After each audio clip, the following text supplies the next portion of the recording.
this is Lee back once again for another video. Been a little while, took me a few days, but I finally made my way through Wrestlemania 34, the 2018 WWE pay-per-view of all pay-per-views for the year.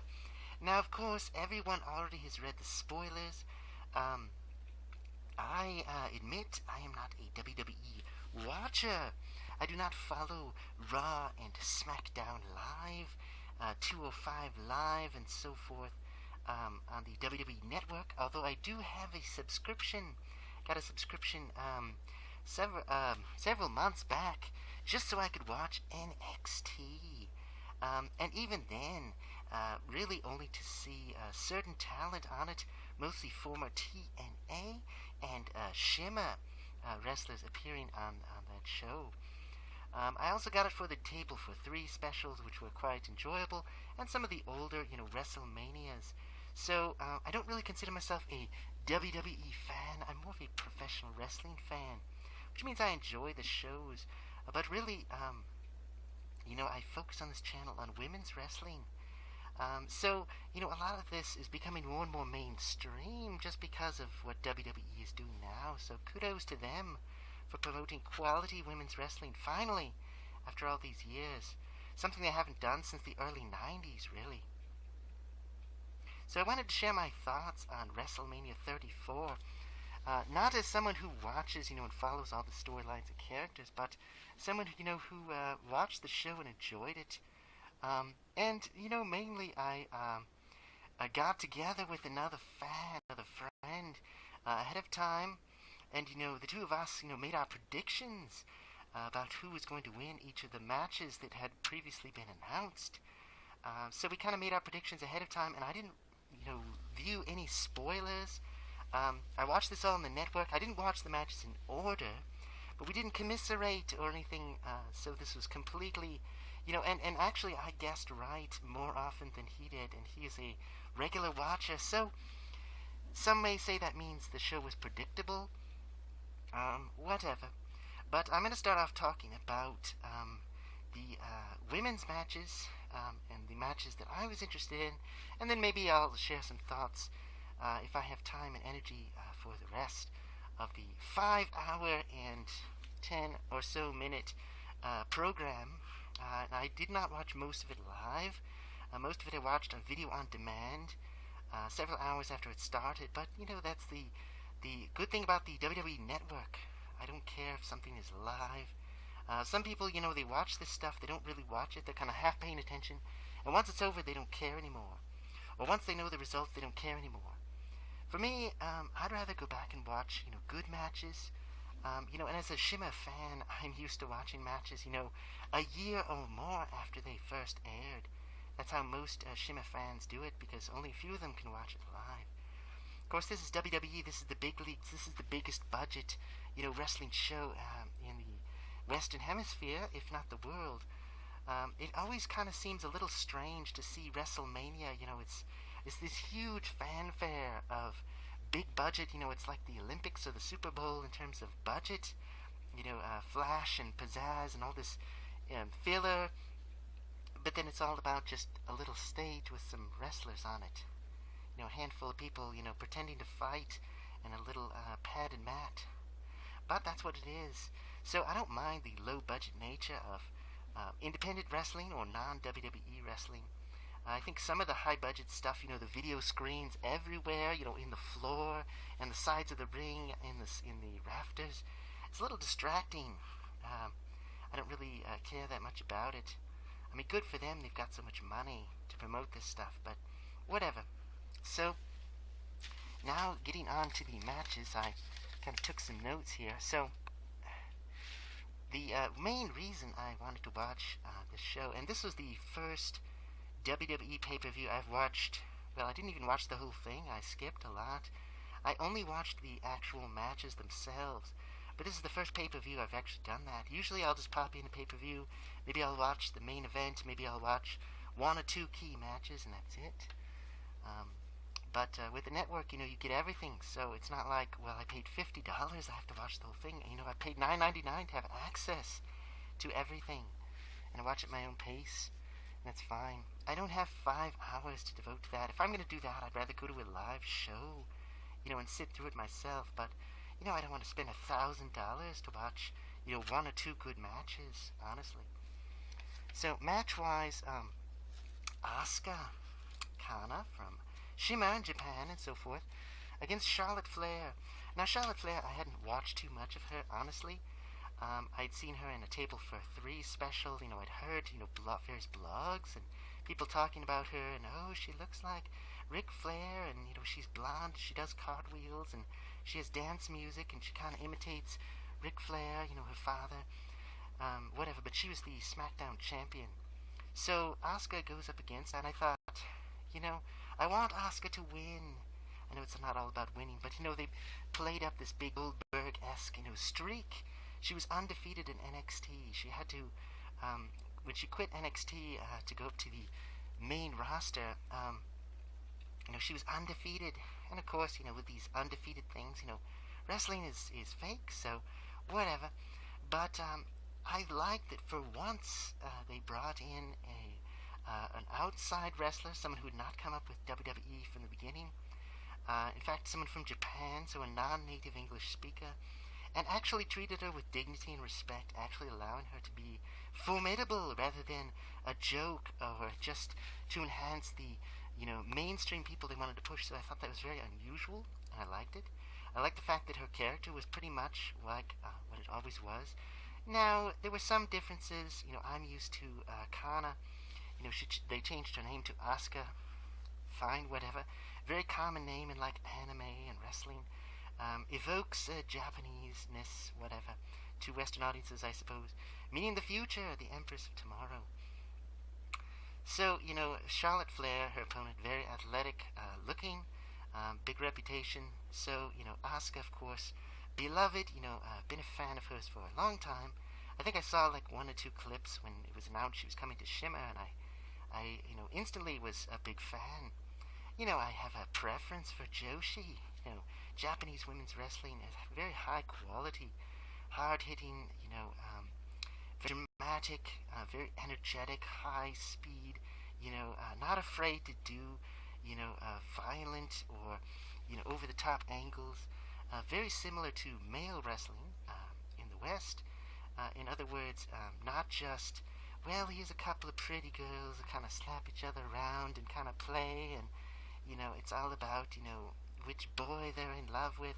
No, it's much more mature, much more exciting, and much more,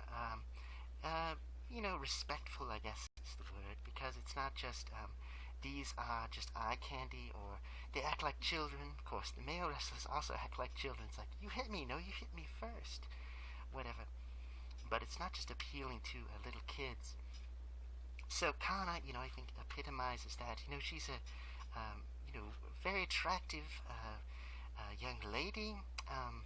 Well, she's in her 30s, but still young.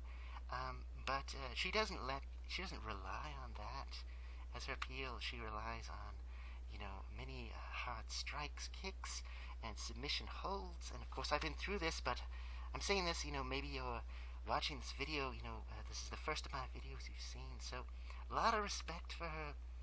I'm used to, her wearing, the face paint. She looks kind of like a zombie, a demon. Or, she's always had the dyed hair, with bright red. Here she had pink, often pink and blue, or purple and red. In the past, she had all red hair, but her eyebrows were pink too. So, went the extra mile, pink eyebrows. And her outfit kind of looks like a swimsuit with lingerie on top of it. So it's kind of like mocking sort of the eye candy thing, and that's just been a thing. She's very much like an MMA fighter in her style. A lot of screams, and just very tough, very cool. But the thing is, since she's been in NXT and then now SmackDown, I suppose, she smiles a lot more. Kind of is more friendly. She'll mock opponents when they get injured, and unfortunately there have been some injuries in some of her matches. But whatever. So I really wanted her to win. But I thought, maybe Charlotte's going to win just because she's much more established and they really want to push her. She was already the champion. So sadly, Asuka lost. But it was a really good match. It was a long match, a lot of moves. It wasn't an easy win for Charlotte at all. She kept going for these big moves, and you thought it was going to be over, and then Asuka would kick out, and it would zoom in on Charlotte's face, and she'd scrunch up her face, and like she was crying, and she couldn't believe that all of her best efforts were for naught. She couldn't defeat her opponent, and it looked like Charlotte's elbow was cut. There was a spot where the two of them were on the outside apron, and I think Asuka did some kind of suplex move. What a maneuver, is what Vince would have said. And the two of them hit the mat, and it looks like Charlotte was mouthing the words, I can't breathe, I can't breathe. I don't know if that was a shoot or what, but she did hold her elbow, and then later you saw blood kind of on both of them. I believe the blood was from the torn elbow. But otherwise, it looks like the match was pretty decent. A lot of good moves. Decent length. Probably the highlight of the evening. And it's what I came for. So I was satisfied. That match alone made the whole thing worthwhile. But if we move on, some of the other women's matches, I'll just jump right into it. So, Kurt Angle, who, of course, went from Olympic wrestling to professional wrestling, and he had a very short stint in WWE. Was it WWE at the time? I guess, yeah, it was. And then he went to TNA, and he actually spent an equal or slightly greater amount of time in TNA, and that's actually where I kind of got to watch and appreciate his style. Older guy now, a little broken down. He's been through some addictions and things, but respectable wrestler. And with his brand loyalty garbage, there's people that pretend like he did nothing from the time he left WWF or E to the time he returned, but whatever. People did that with Jeff Hardy and, the Dudley brothers and all these other wrestlers. They go to TNA and they pretend that never happened, even if some of their best work was there. I mean, where was AJ Styles? Somewhere in Florida, I guess. Somewhere in Tennessee, I guess. I mean, come on, give me a break. Anyway, whatever. So, Kurt Angle with Ronda Rousey from UFC. And many people thought, and I think I was one of them, it's like, oh no, another MMA wrestler. MMA fighter, UFC fighter turned professional wrestler, and they're going to be terrible, but they're going to play them up as if they are the greatest of all time, just as wrestling to kind of leech off the success of, this ultimate fighting. But, there have been exceptions. Of course, Ken Shamrock, famously, success story. Shayna Baszler, very good. Saw her in Shimmer. And then, of course, the NXT. And then finally, the Mae Young Classic and so forth. So, it was possible. But, they've been planning this for a long time. Ronda Rousey, actually, my perception was very, very good. I thought she did very well. Not a lot of mistakes that I could see. I mean, some of her punches looked a little fake, but, we've accepted the fake punches of Shane McMahon, so I guess we'll accept her fake punches too. She's really been known much more as a grappler, a submission specialist. Most of Ronda Rousey's wins in the MMA world have been through submissions, not through striking, and I think some of her most devastating losses were due to trying to go fisticuffs with her opponent, a superior striker. But whatever. Wrestling is scripted, so anything can happen.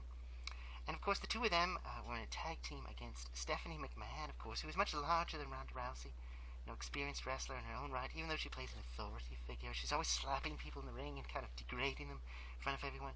And Triple H, of course, Hunter Hearst Helmsley in the old days, kind of the arrogant, DX guy, always putting people down to steal their spots, kind of a long-time heel and authority figure.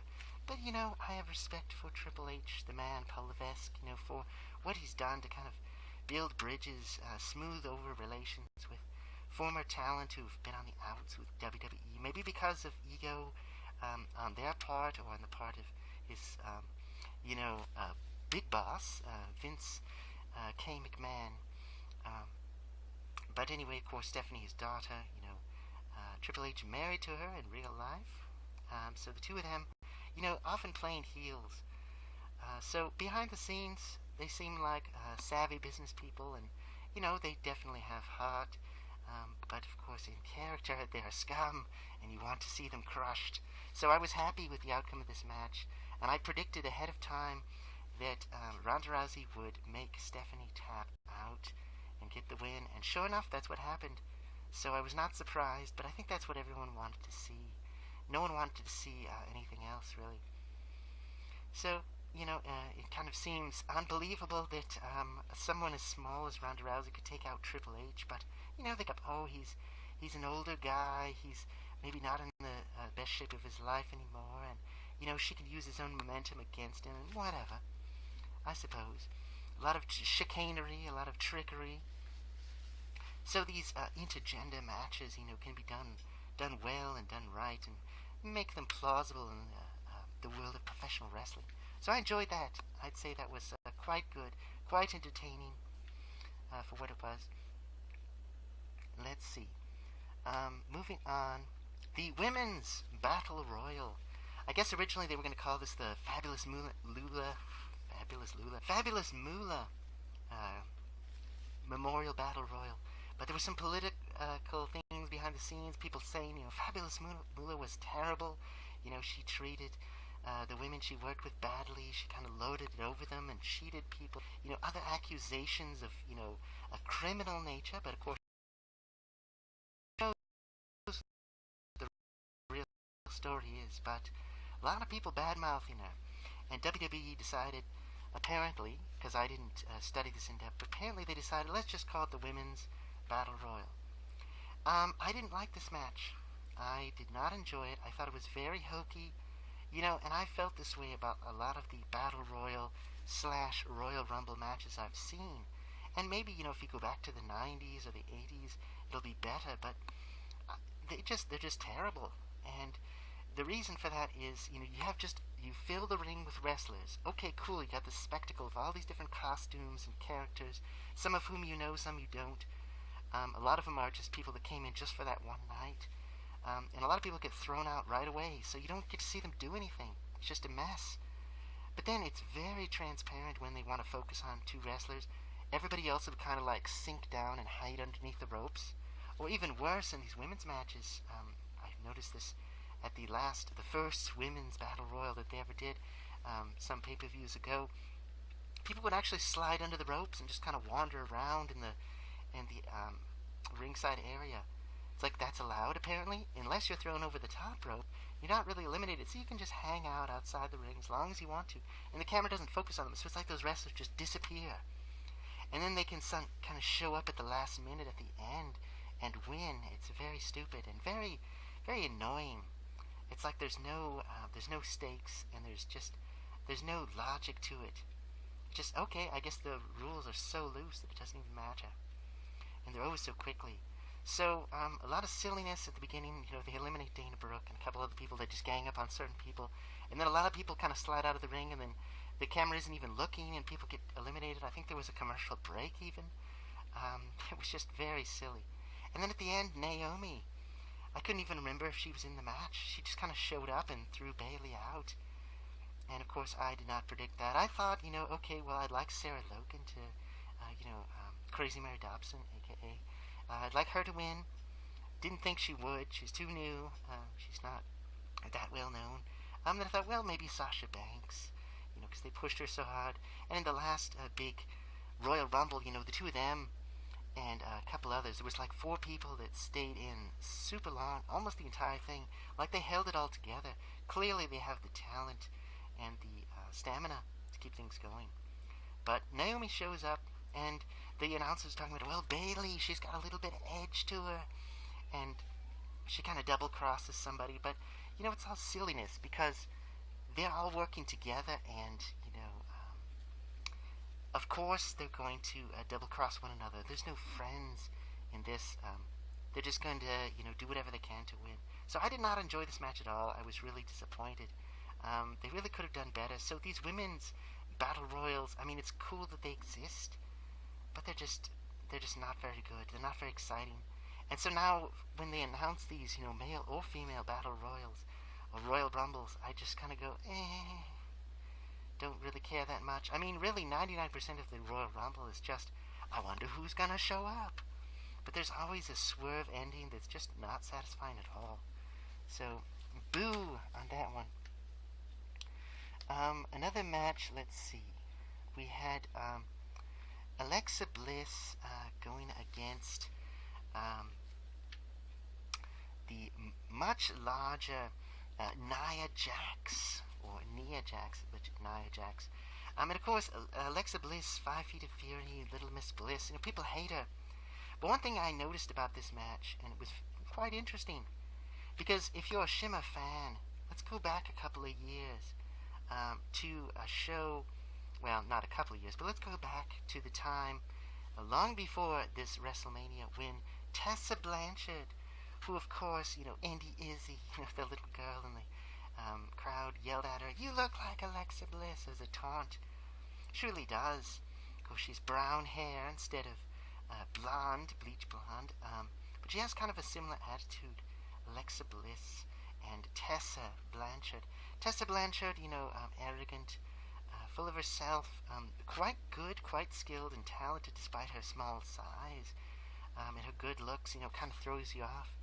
Very conceited, riding the coattails of her family history.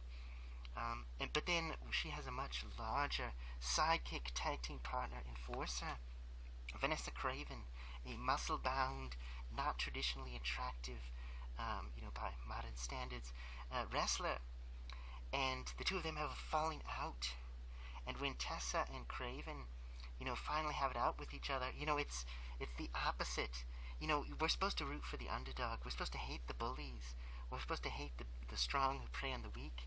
But we loved it when big Vanessa Craven beat up on little Tessa Blanchard because she deserved it. She treated her partner with disrespect and, used her and exploited her and finally pushed her too far. She had it coming. She got her comeuppance. And I thought Tessa Blanchard was going to WWE. She went to NXT for a while, but apparently that fell through. She's back on Shimmer, and she was in the last pay-per-view, and presumably she'll be at the live show. But here's the interesting part. When Tessa was fighting Vanessa Craven, she was saying things to her like, "You're nothing without me. I made you. Everything about you is due to me, is thanks to me. I made you. I created you. You're nothing to me now. You're nothing." And this is almost word for word what Alexa Bliss in this match was saying to Nia Jax. And there was this little behind-the-scenes thing about, Alexa Bliss was like, "Oh, people don't think you're pretty, and, they don't understand you because you're big for a woman, but I understand. Oh, my friend, I love you. Let me hug you." And then behind the scenes with Mickie James, she's like, "Oh, she's acting. I don't really like her. I'm just using her." And then Nia Jax finds out and is like, "Ah." And the announcer's like, "Oh, this is to help people that have been body shamed. This is to help people that have been made fun of and bullied." It just seemed very forced, and, imagine them doing this for a male wrestler. Just be silly. I mean, nobody cares if a large and, rotund and not, a hunk, but he's just kind of flabby. But I guess with women's wrestling, this is still new. It's still like, well, you have to look like Bobby, or there's something wrong with you. So whatever. But the storyline copied directly from Shimmer, and maybe this is just, it's such a generic storyline that anyone could have done it. But the fact that the lines were identical, almost word for word identical, of the things that Tessa was saying to Craven years later, from Alexa Bliss to Nia Jax, was very interesting. But then again, before you crush WWE for their unoriginality and plagiarism, gimmick infringement, whatever, consider it might be, I don't know, maybe behind the scenes, Tessa Blanchard, Shimmer wrestler, Sarah Amato, Sarah Del Rey, the trainer for the women, also former Shimmer champion. Perhaps it was a case of, you know what? I'm not going to be in WWE anyway, so why don't you use the storyline that we did? Go ahead, use it. And WWE was like, okay, great idea. It worked in Shimmer. Let's do it in Wrestlemania. Because most of these WWE fans have never heard of Shimmer. Probably don't know anything about it. Much less seen, recent storyline and followed it. So I'm not going to blame WWE that much, but I just think it's funny. If anyone is going to say, well, Shimmer, who cares about Shimmer? Shimmer's low budget and obscure, no one cares. You owe Shimmer big time. If you enjoy the women's wrestling in WWE today, you owe Shimmer. You owe Dave Prazak and Allison and all the women that made that, independent federation good. All the footage that's being used in the WWE behind the scenes stuff and for the vignettes and segments for these wrestlers, so many female talents, both behind the scenes and in front of the camera, have come from Shimmer. Now, that's not to say that all these wrestlers, only existed because many of them wrestled in other federations, but they had some great matches in Shimmer, which apparently led them into the eye of WWE. And WWE often puts them on screen and has them do less than they did in Shimmer. So if you're a fan of, let's say, Paige, and you watch some of her matches in Shimmer as Brittany Knight, good stuff, good quality. Who cares if the budget of the background isn't as big as WWE or NXT, WWE's training camp. If you're a fan of, Bayley, her gimmick was much more interesting in WWE than it was when she was Davina Rose in Shimmer. She was just kind of a generic, happy-go-lucky little girl, kind of out of her league. Whereas in NXT, they made her into a, fan favorite, hugs everyone. She's got the streaming, used car, inflatable men. She's got the tassels and, over-the-top personality. I think that was good, but most of the time, Sarah Logan, Crazy Mary Dobson, much cooler character in Shimmer. Ruby Riott, of course, Heidi Lovelace, Serena Deeb, of course, just many wrestlers, too many to name right now, who actually did more. It's kind of like the TNA thing. And of course, Shimmer is not a rival with WWE, but TNA tried to be a rival with WWE. They just didn't have the budget and exposure to do it. And they made a lot of bad decisions, but really, it's like, you think Kurt Angle's good now? Look at all the great matches he had in TNA. You can't deny it. Maybe you hate the company. Maybe you hate the competition, but really he did great things. Yeah, so that's a rant. But whatever. So, Shimmer, definitely, if you're a WWE fan, and not a fanboy or fangirl, and you like these wrestlers, check out their work in Shimmer. Whether it's Click Wrestle or WWN Live, or Shimmer itself, with the digital versatile discs, check out these matches. So, but I do appreciate the wrestlers they allowed to do, great things. Ember Moon is another one, of course, Athena in Shimmer. So anyway, the Alexa Bliss and Nia Jax, it was a pretty good match, but I feel like I'd seen it before. So, whatever. If it was the first time seeing it, you probably enjoyed it. You probably enjoyed the payoff. I knew kind of the basic backstory, but that's because they fed it to you in the show. So, those are all the women's matches for WWE 34. I've got some time left, so I'm going to just kind of run through the other matches and what I thought of them, just for fun, so obviously spoilers throughout. No one cares about spoilers anymore. Okay, Finn Balor, Miz versus Rollins. And they made a big deal about, the LGBT community and these rainbow flags and whatever. Who cares? Whatever. WWE does their own thing.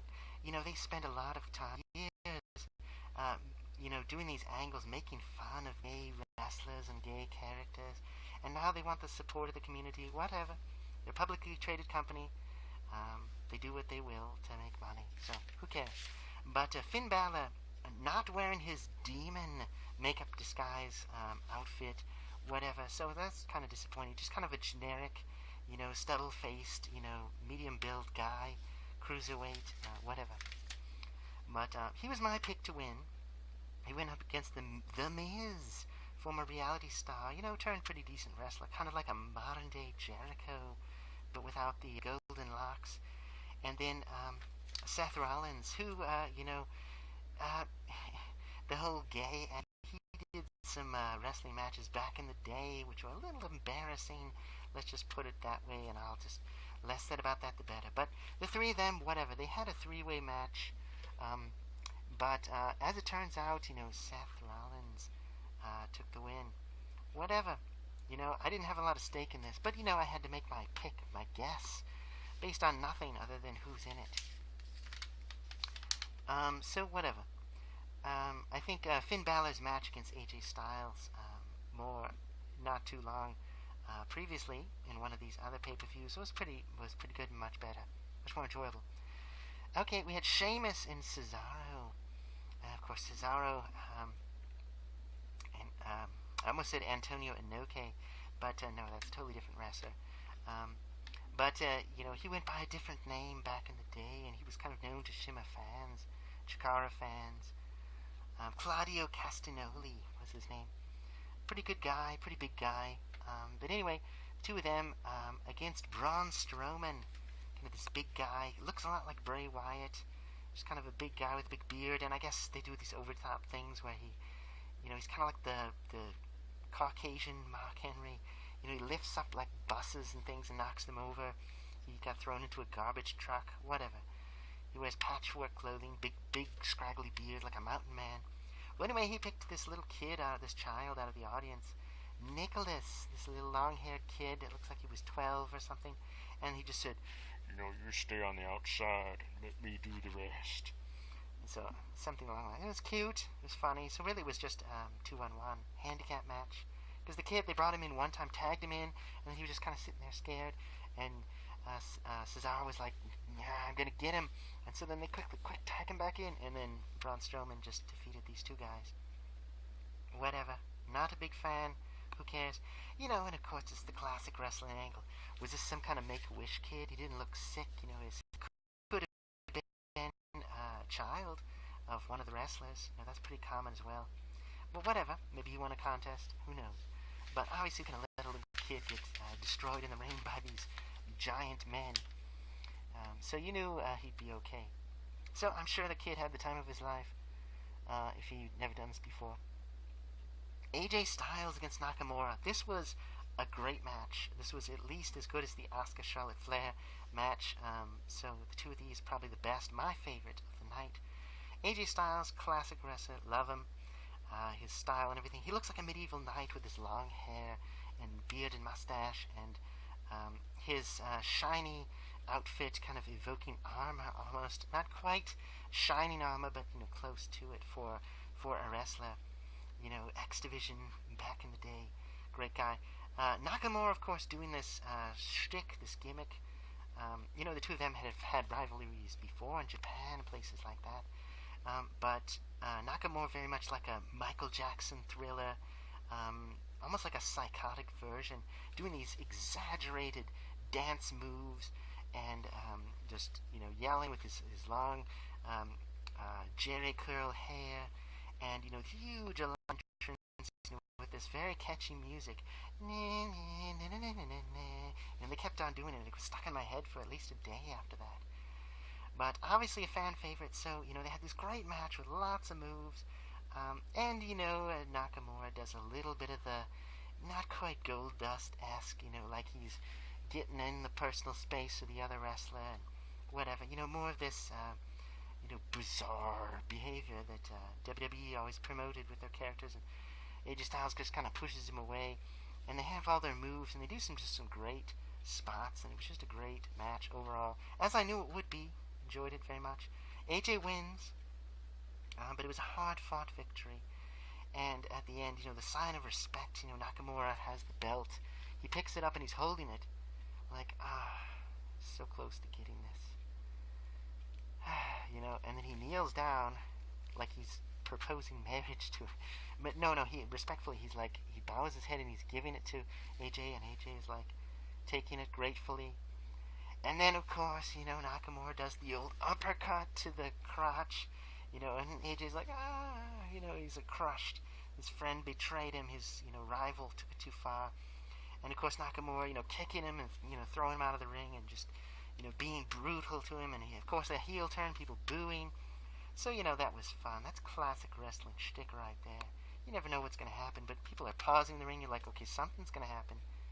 Are they going to be friends? So, when those wrestlers that go in for the hug and it's like, you fought well, my friend, you bested me. Ha, just kidding. Attack them. Surprise them. Sucker punch to the nether regions, whatever. So, that's fine. That's great. So, moving on, let's see. Brock Lesnar against Roman Reigns. I was surprised by this. I thought, Roman Reigns, he's this boring guy. He looks cool, but he can't talk very well. They just don't, I don't know. They try to force him down the fans' throats. Supposedly, I've only gotten snippets of it, but, the stuff I've seen is like, this guy just not very impressive by himself, honestly. Sorry. Brock Lesnar, part-time guy, he does the same 3 moves and just kind of like has Paul Heyman, talk for him, whatever. But, the fans like it. He seems formidable and hateable. So the two of them go, and you assume that Reigns is going to win. I assumed he was going to win. He lost. He got busted open. They haven't done blood in WWE for a while on their shows. Women wrestlers, when they blade, they usually do it above the hairline, so it just comes out of the hair. Of course, Roman Reigns with his good looks, his pretty face, and his long hair, looks like he did the same, but the blood was just whoosh. It just geyser out of his forehead. It was a little bit disturbing. As far as this goes, because, they do it for the sake of the show. Just gushing blood everywhere, all over the mat, over his arm and everything, all over his face. And, of course, the match was shortly thereafter over, but Brock Lesnar won. I was shocked, I was surprised. But, at the same time, if I had to pick between these two, I would have said, give it to Brock. I like him better, even if they're both kind of hateable and kind of annoying, as far as wrestlers go. But whatever. Oop, that's my signal here. Hold on one second. So, just trying to be conscious of my time here. So, continuing on, so it's an okay match. So far, there have been 2 great matches, 1 bad match, and a lot of okay matches. Cedric Alexander against Mustafa Ali. Now, these are the 205 Live Cruiserweight guys. I didn't know either one of these guys. I hadn't seen them before. I hadn't seen them wrestle before. And they had some pretty good moves. Not quite X Division quality, but, pretty good. I've heard people say, the WWE interpretation of these cruiserweights, the Cruiserweight Classic, which I haven't watched in its entirety, I've just seen a couple clips here and there. They said that was amazing, that was incredible, that was great. Just amazing moves, and it evoked, kind of the best of what those smaller, more acrobatic wrestlers can do. But then 205 Live, the show that spawned from it, people have told me, don't bother, it's nowhere near as good. It just feels like filler, it just feels like regular, generic wrestling. It's kind of disappointing. I don't know if that's true or not. I watched a lot of Lucha Underground. I'd like to watch the Cruiserweight Classic and review it. I just haven't gotten to it. So many other things I'd like to do. So this was a respectable match. It was okay. But you could tell that they were just promoting as kind of a pre-show thing. Similar to the Women's Battle Royal. It's kind of like, we're watching this while we're waiting for the real thing. It felt more like the type of match you'd see like an independent, and that's okay. It was enjoyable for what it was. I didn't need any story background.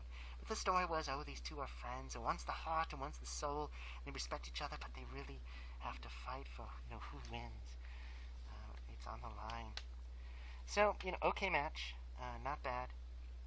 Then we have the tag teams, the Usos, with their white outfits, the champions, against the New Day, and of course they make these guys the biggest clowns of all time.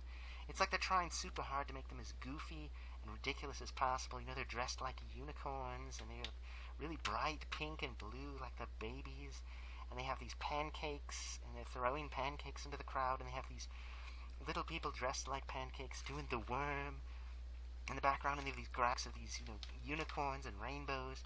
Obviously, these are the comedy guys, and Booty-O, cereal, and just ridiculous. Whatever. They seem to be competent wrestlers, but, they started out as kind of this gospel group, and then they became these goofy guys, and they're trying. I guess it's like they're trying to get the fans to make fun of them and say that they're not real men and so forth. But it seems like no matter what they do, the fans just love them more and more. They seem to be appealing to children, like they're live cartoon characters. Whatever. Of course, the Usos, we're tough guys, like they're, going to do a rap battle or something. And then you had, let's see, who else? The Bludgeon Brothers. Who the heck are these guys? Well, it's Eric Rowan and Luke Harper, Brody Lee from Chikara. So it's like these two mountain men, but they're dressed in black and red, almost like Freddy Krueger, and they have these big hammers. These demonic, biker, anarchist, bearded, just ruthless men who are just going to destroy everyone. And they destroyed everyone. It's kind of like Unmasked Kane. They definitely showed up as heels, and they destroyed the comedy team, and they destroyed the, tough guys, the Usos. So I had picked the Usos just because I thought, I keep hearing their names. I figure these are the guys they're trying to promote, and these are the champions, but they lost.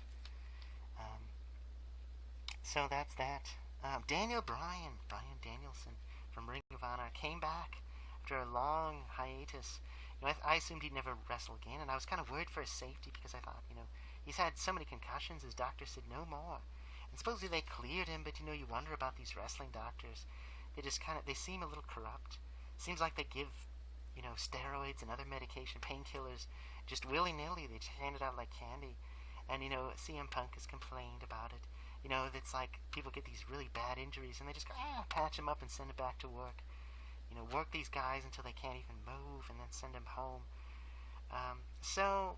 When they said, the doctors have cleared him, I thought, I hope he doesn't die from this, honestly, because the guy loves to wrestle. It's like these athletes, they get so badly injured, and, it's like everyone is saying, don't wrestle, don't do sport anymore, you're going to kill yourself. But they just love it so much, they don't even care, they'll risk it all. Plus, maybe it's all they know how to do, all they want to do in life. The only way they can make money, and so they risk it, and it's kind of scary. But they definitely have the passion and the heart. So, with this match, I thought, well, Daniel Bryan, he's been a fan favorite. Everybody's wanting to see this, delightful comeback story. So, of course, he's going to be fine. He's going to win.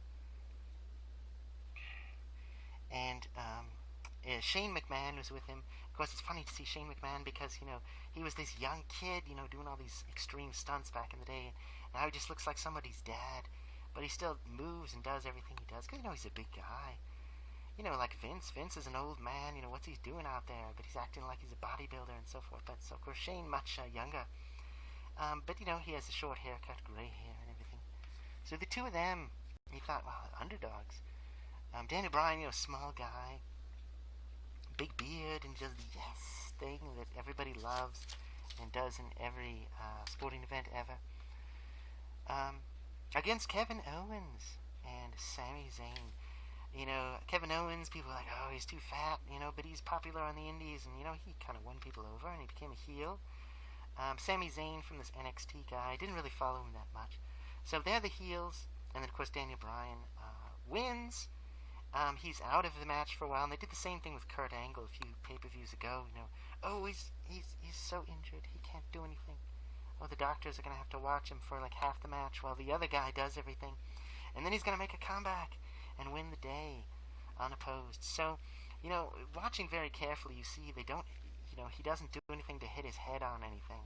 So he always kind of falls on his side, or his head never gets close to the mat or the ropes or anything so that he would, damage. So I'm hoping he's okay. He does a lot of these, like, standing, like, half drop kicks, but he's still, like, balancing on one foot and one hand. But he looked competent. He looked like a guy who was working within his limitations to come across as someone full of spirit and heart. And, as someone who has not watched a lot of his matches in any capacity, whether it was Ring of Honor, WWE, I appreciated the guy doing what he loves. And, his reputation is earned. So, decent match, but I would for them. Speaking of that sort of thing, let's see. Oh, yes, the men's battle royal. Didn't really care very much. I didn't even know who was in it, but I found out a list. They had a list of the wrestlers, and Matt Hardy, and I was like, Matt Hardy. Yes, broken Matt Hardy from TNA. and now he's woken Matt Hardy, and they're trying to recreate all the things that people made fun of when they did him in TNA, and now they're putting him in WWE, and people are going to praise them because they're fanboys with brand loyalty. That's another rant. But whatever. Matt Hardy, people love him. He's finally come out from the shadow of his brother, um, Jeff, brother Nero Hardy. Of course, Jeff, has gone through his periods of injuries and addictions and other things. So, so is Matt. But it's like, as Jeff, takes a rest, Matt rises up, and good for him. But I thought, he's my pick to win, and sure enough, he did win. And again, they did the stupid swerve, just like the women's. This wrestler shows up that you've never seen. Bray Wyatt comes out of nowhere and, beats up the last guy so that Matt can easily defeat him. And then they're both standing there together, and you think, okay, here comes the next swerve. And it's like, oh, yes, thank you, my friend. Just kidding, and double-cross you. But he didn't. He just kind of stood there with him. Sorry. He just kind of stood there with him, and, the end was Matt Hardy wins. So I called that one. But, it wasn't that exciting. It was only marginally better than the women's match. Because you didn't have people hiding under the ropes as much. But, you still did, just like you always do. So whatever. It was okay. Swerve was kind of silly. I mean, why can't they have a battle royal where somebody actually earns the end? It always has to be a swerve. It always has to be unsatisfying. Too bad. Wasted opportunity. So then, throughout the series, this show, they had John Cena sitting in the front row, just kind of watching as a fan, and there was this pregnant woman next to him. I don't know if that's his wife or who is it, but, they had these fans, posing with pictures, and, oh, he's just a fan. And after Asuka and Charlotte Flair's match, the referee, whispered something in his ear, and he looked like he was surprised. Oh my gosh, he got up and he ran to the back. And I guess the big deal was they were teasing over and over that he wanted to fight The Undertaker, but The Undertaker's retired, right? They teased this. He took off his hat and his gloves, but he didn't take off his boots, which is the wrestlers always do when they retire.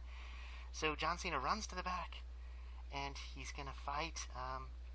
And the thing is, though, who comes out to fight him? It's the Drifter, this guy from NXT, and he's got his guitar. And I was, he's playing a song, and I guess, it's a real guitar. But I was thinking, how dare they bring a guitar out to the ring and not have it smashed at some point? Of course, they have to use a trick guitar, and I guess they could have dubbed in the music like he's not really playing. But whatever. I guess they thought they couldn't do it convincingly. So, John Cena, in his ring gear, defeats the Drifter easily. And then what happens? Well, they start to tease. The arena darkens again, and then you see Undertaker's gear in the middle of the ring, and then this CGI cartoon lightning that's obviously dubbed over, hits it, and then flash, and it's gone.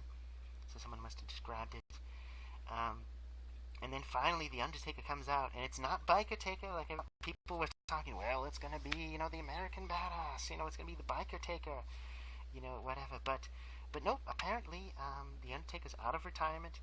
He's wearing his old gear. He's doing his old moves. He does the old school, the Tombstone. And people were saying, well, the Tombstone Piledriver is banned. But Kane can use it, and The Undertaker can use it, so I guess that's just kayfabe. I mean, if there was a fine, athletic commission for them doing the Piledriver, it doesn't matter because, WWE is so rich, they can just eat the fine and keep on going. For the sake of, doing it right by the character. And John Cena basically gets squashed. He tries really hard. He gets a couple of moves in, but he basically gets defeated by The Undertaker in a short period of time. And I'm sure that was done because Mark Calloway, is an older guy. He's been through so many injuries. But the thing is, it's like, I know Sting is retired. Anything can happen in wrestling. They need to have the Sting-Undertaker match. Do it if it's possible. It's possible for these older guys who've been through injuries to still have good matches. And we've seen it with Daniel Bryan. We've seen it with Kurt Angle. We've seen it with Hulk Hogan, for crying out loud. Ric Flair. So many guys. And, if they can do it and make it look good, I think they should do it. For the fans. Just to round out these guys' careers. Because, it's kind of like the last dream match. But whatever. So, I was glad that The Undertaker won. Not a big Cena fan like so many others. I liked the old heel Cena from back in the days, the doctor of thugonomics. You love to hate him. But the Cena since then, he's just been kind of bland, kind of forced down everyone's throat, whatever the people have said. But I don't get much into the politics of things. It's just, there's certain things people say, and some of it is true, some of it rings true. If you're an adult fan, a long-time fan, I mean, kids love people like John Cena, whatever. So in the spirit of things, I was surprised. But at the same time, I predicted ahead of time that The Undertaker would win, but I thought that The Undertaker would win and then retire, officially, completely, for real. And John Cena would turn heel. Of course, neither one actually happened. John Cena was defeated soundly, and he kind of just ran off. That was it. And The Undertaker won, and there was no sense that he was really retiring. It was like, he's back. He's back, And this was like a Goldberg versus Brock Lesnar. A little bit longer than that, not just 3 or 4 moves.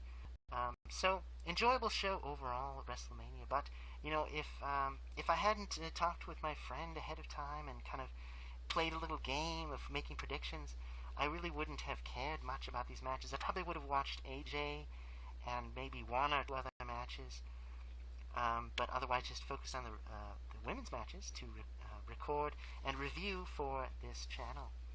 So anyway, that's WrestleMania 34.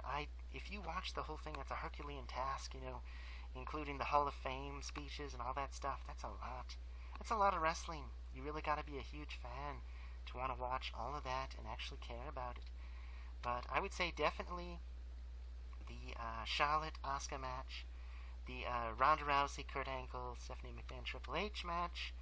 I would say the Undertaker match, was interesting, fun. And let's see, what else? The Bludgeon Brothers were kind of cool. But otherwise, just nothing too out of the ordinary, just okay stuff. I don't know how it compares to the weekly shows. But, I think I enjoyed this more than I enjoyed Elimination Chamber or Royal Rumble. But that's just because, I did watch more and I saw more good matches. If I'd watched those pay-per-views in their entirety, maybe I would have found other things to like. But that's the thing about WWE. They put out so much content now, it's pretty much impossible for any fan who has a life to be able to enjoy everything.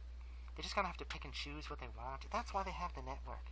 It's this huge buffet, and you pick what you want, and you enjoy out of the smorgasbord, of what you want, cafeteria style, rather than, I have to like everything. It's like these huge franchises like Star Wars. They have like 1 million things, and the average fan can't keep up. So you just kind of pick a handful of things that you like, and you enjoy that, and maybe there's some stuff in there that's bad or disappointing, and you reject that and ignore it, and just focus on the stuff you like. So, other reviews will be coming in the next few weeks. I have a lot of ideas, things I want to review. Some things that are upcoming. But thank you for watching my long-winded kind of recap of this much longer WrestleMania show. So, until next time, thanks for watching. Goodbye.